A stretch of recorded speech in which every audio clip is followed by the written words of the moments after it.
암호화폐 소식을 전달해드리는 크립토 토마토 2019년 3월 12일 방송 시작하도록 하겠습니다. 첫 번째 소식은 IBM에 관한 소식입니다. IBM이 미국 신용조합 서비스 기구 산하 블록체인 컨소시엄인 CU 레저와 파트너십을 체결을 했습니다.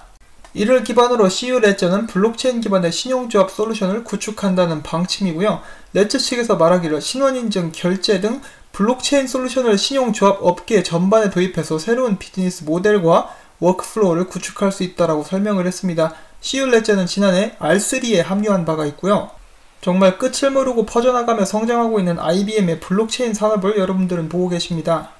자, IBM 하면 떠오르는 암호화폐가 있죠. 바로 스텔라입니다. 스텔라에서 이번에 새로운 로고를 만들었는데요. 알파벳 S와 토성 모양에서 착안한 신규 로고는 통화 기호로 사용될 수 있으면서 향후 유니코드 기호가 추가될 것을 고려해서 설계가 되었다고 합니다.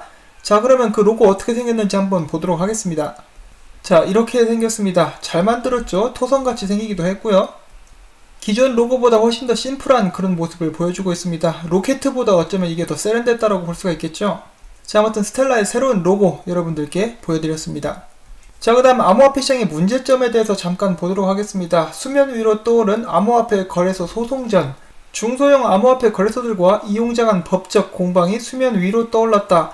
거래소 이용자들은 로펌을 통해서 집단 소송을 추진하고 있으면서 그 반면에 거래소는 이용자들을 단속하며 소송 참여를 막는 양상이다. 최근 암호화폐 거래소 코인빗 이용자들이 집단 소송을 추진 중이다. 자, 그래서 지금 한마디로 암호화폐 시장은 개판이라고 볼 수가 있겠죠. 돗대기 시장보다 더 심한 난장판이 연출이 되고 있습니다. 자, 그래서 이렇게 거래소를 빙자해서 나쁜 짓을 하는 사람들도 문제지만은 제가 몇 개월 전에도 이렇게 그 퓨어빗 사태였죠. 그거 일어나기 전부터 말씀을 드렸던 것인데 잡거래소, 잡코인 타거나 이용하지 마시기를 이렇게 말씀을 종종 드렸었죠. 그 이유는 단순합니다. 굉장히 위험하기 때문인데요.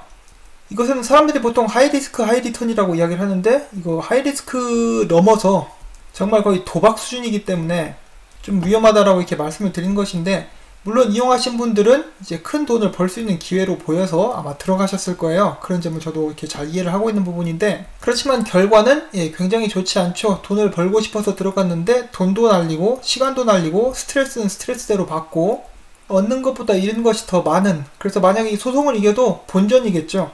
정말 열심히 이 시점에서 잘해봐야 본전밖에 찾을 수 없다라는 거, 정말 안타까운 현실이라고 볼 수가 있겠습니다. 자, 그리고 저는 절대로 이 범죄자들을 옹호하고 싶은 마음은 눈꼽만큼도 없습니다. 이 코인업 사기 대표 결국 검거 수천 명을 상대로 수천억 피해를 남긴 그런 사람입니다. 딱 얼굴만 봐서는 꼭 정상인처럼 생겼어요. 속에 악마가 들어있는데 말이죠.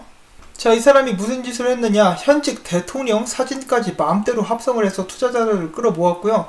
2달 만에 5배의 수익을 보장하고 모리셔스와 피지까지 사업을 확장한다며 투자자들로부터 돈을 끌어모았습니다. 앞서서 언급을 해드렸다시피 피해자는 수천 명, 그리고 피해 금액은 수천억 원에 달한다고 이야기를 하고 있죠. 투자자 4천 명은 코인업 사업을 완성해서 투자금을 되돌려 받겠다며 조업을 결성을 했습니다. 근데 이 가짜로 이루어진 사업을 완성을 시킬 수 있을지 모르겠는데 지푸라기라도 잡는 심정으로 이렇게 하고 있는 것이겠죠. 자, 인과응보라는 말이 있고 남의 눈에서 눈물 나게 하면은 내 눈에는 피눈물 난다라는 말도 있죠. 제발 이런 사기꾼들 처벌을 좀 강화해서 제대로 처벌을 했으면 좋겠습니다. 아니면 그냥 광화문 같은 데다가 이렇게 던져놓고 돌팔매질도 때려 죽이는 것도 괜찮은 것 같죠. 아무튼 이런 사기꾼들 극성을 부리고 있고 앞으로도 사라지지 않을 것입니다. 그래서 시청자분들도 모두 이렇게 주의를 하시기를 바라고요. 이런 문제는 국내에만 국한된 것이 아니라 전 세계에도 있습니다. 여기 보시면은 비트커넥트 사기보다 더 심한가. 그래서 원코인 CEO가 이번에 붙잡혔습니다. 이 사기꾼 한국보다 스케일이 더 큽니다. 전세계 300만 명을 대상으로 33억 유로어치의 사기를 친 사람인데요. 적어도 외국은 그래도 처벌이라도 강하니까, 그리고 이런 걸 최대한 회수하기 위해서 노력은 해주는데, 자, 이 사람 몇 년이나 살고 나올 것 같습니까? 1년? 2년? 나오면 똑같은 짓 또 하겠죠.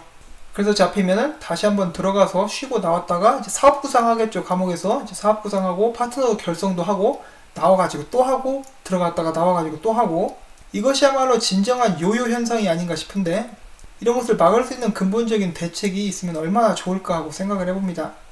자, 다음엔 일본으로 갑니다. 일본에도 마찬가지로 거래소 피싱 광고가 이렇게 많이 나오고 있다라고 해서 주의를 요한다라는 그런 기사가 나오고 있고요.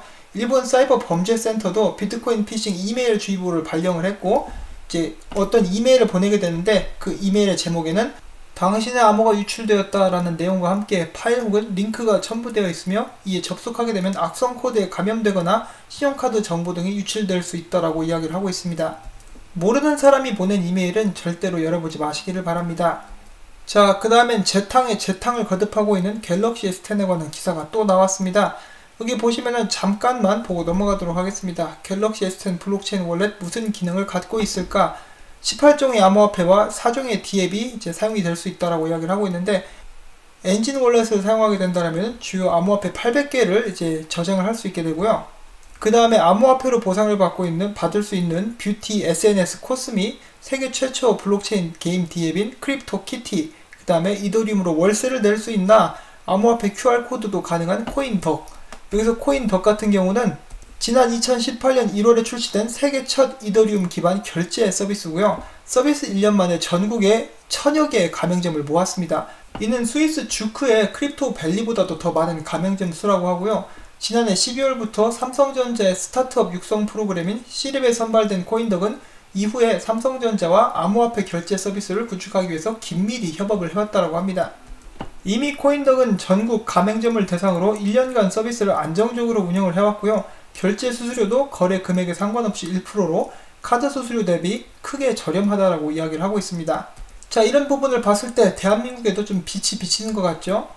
몇몇 분들은 이 수수료 1% 때문에 암호화폐로 결제를 하는 일은 없을 것이다 라고 이렇게 말씀하시는 분들도 계시는데, 이렇게라도 시작을 해야 됩니다. 이렇게 해서 시작을 해서 더욱더 많은 서비스가 발달하게 되고, 이렇게 기본 베이스를 여기저기다 깔아놔야 암호화폐 대중화가 본격적으로 시작됐을 때 빨리 따라잡으면서 발전을 할 수가 있겠죠. 자, 그 다음엔 갤럭시 S10과 관련해서 이제 웃지 못할 해프닝이 한 가지가 생겼습니다.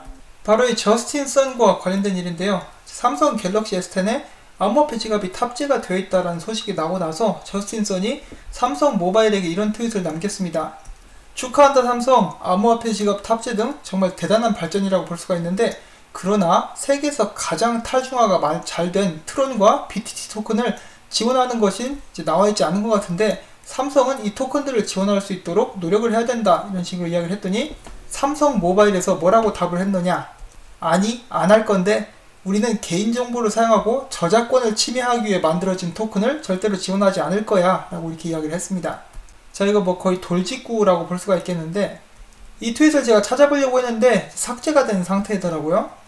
비트토렌트 같은 경우는 계속해서 저작권 문제에 이제 연관이 되어 왔었죠. 저스틴 선 조금 뻘쭘하지 않았을까 싶습니다. 자, 그 다음에 저스틴 선의 최근 트윗을 보면은 BTT 토큰 에어드랍은 끝났고 다음 에어드랍 날짜는 4월 11일이다 라고 이야기를 하고 있습니다. 자, 그리고 중국 코인 관련된 소식이 한 가지가 더 있는데, 네오 같은 경우는 블록체인 시스템이 이번에 다운되었었다라고 합니다. 그와 더불어서 네오를 기반으로 돌리고 있었던 D앱이라든지 네오를 기반으로 만들어진 토큰들 역시 전부 다 불통되는 그런 사태가 일어났었다라고 합니다. 안타까운 그런 소식이죠. 계속되는 중국 소식 보도록 하겠습니다. 중국 정엽 의원이 이야기하기를 토큰 발행을 입법으로 강력하게 금지를 해야 된다. 그가 최근에 블록체인 기술 혁신 발전을 위한 제안에서 금융 리스크를 해소하기 위해서 토큰 발행을 엄격하게 금지를 해야 되고, 토큰은 절대로 디지털 화폐가 될 수 없다. 토큰은 블록체인상의 거래를 기록할 뿐 법정 화폐처럼 신용을 담보할 수 없으며 안정적인 가치 유지와 대다수의 보편적인 인정도 부재하다라고 지적을 했습니다. 꼭 이제 대한민국 정책이랑 비슷하다라고 볼 수가 있겠죠. 자, 그런가 하면 중국 미디어에서는 이렇게 이야기를 하고 있습니다. 중국 인민일보 산하 금융 전문지인 차이나펀드가 칼럼을 통해서 비트코인이 고점 대비 80% 하락했음에도 불구하고 블록체인 업계를 향한 대기업의 투자가 이어지며 향후 발전이 기대된다. 또한 장기적인 낙관 전망을 반영하듯이 펀드 운용사들은 관련 상품을 계속해서 내놓고 있다라고 덧붙였습니다. 자, 다음은 에이다 관련 소식을 전달을 해드리도록 하겠습니다. 칼다노 개발사인 IOHK가 공식 블로그를 통해서 칼다노 1.5 버전 테스트넷을 릴리즈했다고 발표를 했습니다. 이번 테스트 릴리즈는 쉘리 단계로 넘어가기 위한 준비이며 1.5 버전 바이런 단계의 마지막 버전이 될 것이라고 이야기를 했고요. 1.5 버전 출시 이후에는 우르보로스 BFT 프로토콜이 구현될 것이라고 덧붙였습니다. 자, 그리고 제가 얼마 전에 보여드렸었던 이 영상 있죠. 이것이 알고 봤더니 갤럭시 S10이었다라고 합니다. 제가 갤럭시 S10을 못 알아보고 이렇게 전달을 못 해드렸는데, 이것을 근거로 갤럭시 S10에서 ADA를 지원하게 될 것이다 라는 소문이 또한 퍼지고 있다고 합니다. 자, 독일에 관한 소식 한 가지가 나왔습니다. 독일 국회 연사들이 국가 블록체인 전략은 암호화폐 거래와 토큰 발행을 위한 법률 프레임워크를 포함해야 된다고 주장을 했고요. 이에 관련해서 유망한 블록체인 스타트업들이 타국으로 유출이 되고 있다. 정부는 암호화폐와 토큰 거래를 위한 명확한 조건 설정이 필요하다고 강조를 했습니다. 굉장히 바람직하죠. 해당 미디어에 따르면 독일 정부는 이번 달 블록체인 규제와 투기 예방을 위한 국영 등록제를 제안한 바가 있으며 올해 중반기에 국가 블록체인 전략을 도입할 전망입니다. 자, 그리고 또 다른 유럽 소식이 한 가지가 있습니다. 세계 최대 규모의 블록체인 기반 ETF가 런던 증권거래소에 상장될 예정입니다. 한번 잠깐 보도록 하겠습니다.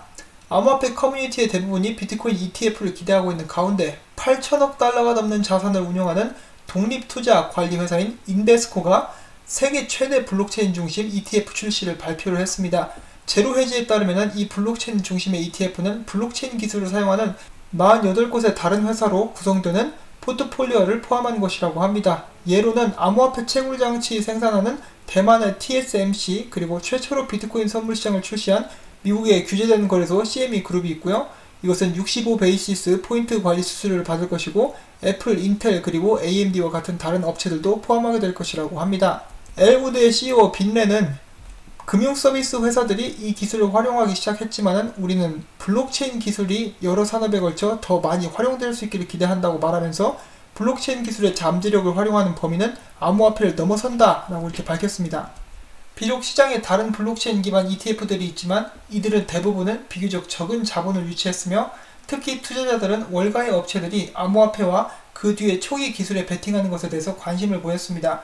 야후파이낸스에 따르면 암호화폐 생태계에 참여한 14곳의 상장사 그룹은 올해 초 S&P 500 지수의 실적을 앞질렀습니다. 바클레이의 분석가 로즈 샌들러가 이야기하기를 페이스북 코인은 2021년까지 페이스북에 190억 달러의 수익을 창출할 것이라고 전망을 했습니다. 그리고 또한 광고 외 수익원을 확보하는 것은 페이스북 주주들로부터 좋은 평가를 받을 것이라고도 이야기를 했는데, 아니 아직 발표도 안 했는데 벌써 분석까지 하고 난리야? 자, 그 다음 몰타로 갑니다. 몰타 금융청이 사이버 트레이스를 통해서 암호화폐 기업을 모니터링 하겠다고 밝혔습니다. 최근에 마스터카드와 협력을 해서 GRS 기반 직불카드를 출시했다고 밝힌 GRS 토큰이 67%나 급등을 했다고 합니다. GRS의 이름은 그리스톨이고요. 미국의 최대 해산물 유통업체에서 블록체인 추적 시스템을 도입하겠다고 밝혔습니다. 역시 모든 유통과정 정보를 제공하겠다는 그런 취지에서 진행된 사업이라고 합니다. 자, 그 다음은 비트코인 관련된 소식들을 몇 가지 전달을 해드리도록 하겠습니다. 비트코인 지갑 중에 네 번째로 비트코인을 가장 많이 가지고 있었던 지갑이 이번에 그간 가지고 있던 비트코인을 모두 비웠다라고 합니다. 코인들은 바로 거래소로 간 것이 아니고 다른 지갑들로 이동을 했으며 일정하게 1000개 정도씩 정기적으로 이동을 했다라고 이렇게 이야기를 하고 있고요. 보시는 것은 이 지갑에서 비트코인 숫자가 변하는 그런 모습을 나타내는 그런 그래프입니다. 자, 아무튼 이 지갑에서는 이제 런던 시간으로 2월 28일 아침 7시부터 3시 사이에 완전하게 이렇게 비워진 그런 모습을 보여줬었고, 자, 이것에 대해서 많은 의견들이 나와 있는데, 어떤 이는 이것이 거래소 지갑이었으며 장외거래로 팔기 위해서 이동을 시킨 것이다 라고 이야기를 하고 있는 사람들도 있었고, 어떤 사람은 이것이 하락장이 끝난 사인이다 라고 이렇게 이야기를 하는 사람도 있었습니다. 혹은 이 비트코인들을 정말 좋은 제안을 받아서 그동안에 가지고 있던 비트코인을 이제 그 조건에 맞게 팔았다라고 생각하는 사람도 있었으며, 혹은 다른 방식으로, 기존에는 없었던 방식으로 시장에 던졌을 수도 있다라고 이야기를 하고 있습니다. 한 가지 확실한 것은 이 총 6만 개의 비트코인은 거래소가 아닌 다른 곳들로 움직였다는 데 중점을 둬야 한다라고 이렇게 기자는 이야기하고 있습니다. 자, 전에도 이런 모습이 있었죠. 1000개씩 새로운 지갑으로 이동을 시킨 그런 모습이 있었는데, 자, 과연 무슨 목적으로 그렇게 이동을 시킨 것인지 언젠가 저희가 알게 되는 날이 왔으면 좋겠습니다. 자, 지난 3달 동안 비트코인 라이트닝 네트워크를 통해서 15,000여 번의 팁이 주어졌다라고 합니다. 비트코인으로 온라인에서 팁을 주고받을 수 있게 하는 거 정말 좋은 활용의 예라고 볼 수가 있겠죠. 자, 그 다음은 비트코인 가격 어디로 향하고 있나, 많은 이렇게 소위 말하는 전문가들의 의견을 모아본 그런 기사인데 잠깐 읽어보도록 하겠습니다. 최근 세계 1위 암호화폐 비트코인 가격은 평일보다 주말에 더 큰 변동성을 보였다. 하지만 지난 주말 동안은 상대적으로 안정적인 가격을 유지를 했는데, 자, 그러면 여기서부터 암호화폐 분석가들의 의견을 들어보도록 하겠습니다. 블리딩 크립토는 이렇게 이야기를 했습니다. 현재 비트코인은 분명히 3,000달러의 낮은 영역에 2018년 최저치를 강력하게 지지하고 있지만은 이 지지선이 붕괴될 경우 1,800달러 선까지 하락할 수 있다고 지적을 했고요.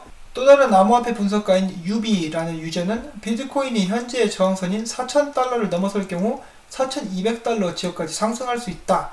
그렇지만은 4,200달러 지역은 지난 2월 말에도 극복하지 못한 강한 저항 수준이다 라고 이야기를 했습니다. 자, 그 다음엔 크립토 독의 의견을 보도록 하겠습니다. 최근 몇 주 동안 암호화폐 시장이 전반적으로 낙관적으로 돌아설 조짐을 보이며 비트코인 강세를 예측하는 심리가 떠오르고 있지만 여전히 핵심 저항선 4,000달러와 4,200달러 선에 갇혀있다라고 진단을 했습니다. 그 다음 분석가의 이름은 필브라는 사람인데요. 이 사람이 기술적 차트를 기반으로 비트코인 시장에 매수 압력이 내재하고 있다는 시그널을 보이고 있다. 그래서 비트코인이 3,400달러 미만으로 무너지지만 않는다면은 5월까지 5,000달러를 돌파할 수도 있을 것이다 라고 전망을 했습니다. 자, 마지막으로 실시간의 암호화폐 분석가인 조시 레이저는 이렇게 이야기를 했습니다. 암호화폐 시장의 역사적 추세로 볼 때 알트코인 가격 급등과 새롭게 확립된 모멘텀이 단기간에 비트코인 가격 상승을 촉발할 수 있다면서 알트코인에서 얻은 수익을 비트코인을 통해서 이익을 현금화하려는 경향이 있어서 종종 지배적인 암호화폐인 비트코인의 가격을 밀어 올린다라고 주장을 했습니다. 이 전문가들, 소위 말하는 전문가들 뚝배기를 다 깨버리고 내일 당장 10,000불까지 올라가면 얼마나 좋을까 하고 생각을 해봅니다. 자, 그 다음 기사는 이런 이야기를 하고 있습니다. 암호화폐 겨울에도 비트코인 펀더멘털은 최고다. 그런데 가격은 왜 그대로냐? 자, 뭐라고 이야기를 했는지 한번 보도록 하시죠. 일단 비트코인 펀더멘털이 왜 좋은가 다시 한번 이야기를 하고 있는데, 인터체인지의 공동 설립자이자 블록체인.com의 전 제품 관리자였던 댄 헬드는 이렇게 이야기를 했습니다. 6가지 근거, 이것을 통해서 비트코인의 펀더멘털이 좋은 것을 알 수 있다. 비트코인의 상승의 기반으로 작용하게 될 첫 번째 사실, 비트코인의 시가총액이 스타벅스보다 낮다. 둘째, 비트코인에 관여하는 인구는 전 세계 0.1%도 안 된다. 셋째, 반감기가 450일도 남지 않았다. 넷째, 암호화폐 기반 ETF가 2020년 말까지 등장할 수도 있다. 다섯 번째, 정부 부채가 급증하고 있으며 여섯 번째로 기관 참여가 늘어나고 있다. 자, 전부 다 사실이죠. 사실에 근거한 그런 추측이라고 볼 수가 있겠는데, 그럼에도 불구하고 아직도 앞에서 봤다시피 4,000불, 4,200불 선을 통과를 하지 못하고 있는 그런 현실이 보여지고 있습니다. 자, 이렇게 계속해서 심할맹이 없이 4,200불대를 뚫지 못하고 있는 비트코인, 그 이유는 무엇인가? 자, 생각 같아서는 비트코인에게 비타 500이라도 하나 사서 매기고 싶은데 그렇게 할 수 없죠. 자, 가격이 움직이지 않는 이유는 사실은 간단하다. 그것은 바로 이 투자 심리 사이클과 관계가 있는데, 이 차트에 따르면은 희열의 단계가 끝난 후에 투기성 매도, 수익에 대한 희망을 버리고 주식을 대량 매도하는 상황이 이어졌을 때 시장은 분노 단계에 접어들고 그 다음 절망, 우울의 단계, 그리고 불신의 단계가 이어진다.